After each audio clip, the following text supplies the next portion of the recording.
فاریاب کې د دریو پیښو په پیل کې 3 کسان مړه شوي او 1 ټپي دی. سلام ستړي مشئ دوستانو، زموږ یوټیوب چینل ته په خیر راغلی.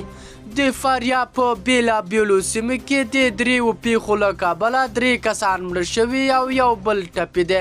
سیمهیزې سرچینې د دوشنبې د څنګاښ پر 14مه اشتې صبح ورځپاڼې ته یې ویلي چې 1 کس له غره څخه تر ښویېدلو وروسته مړ شوی دی. د سرچینو په وینا په یوه بله پیښه کې د دغې ولایت د پښتونکوټ ولسوالۍ په ګلیم باف ولسوالۍ کې فلنګ کوچ موټر وښوید چې له کبله یې موټروان مړ شوی او 1 بل کس ټپي دی.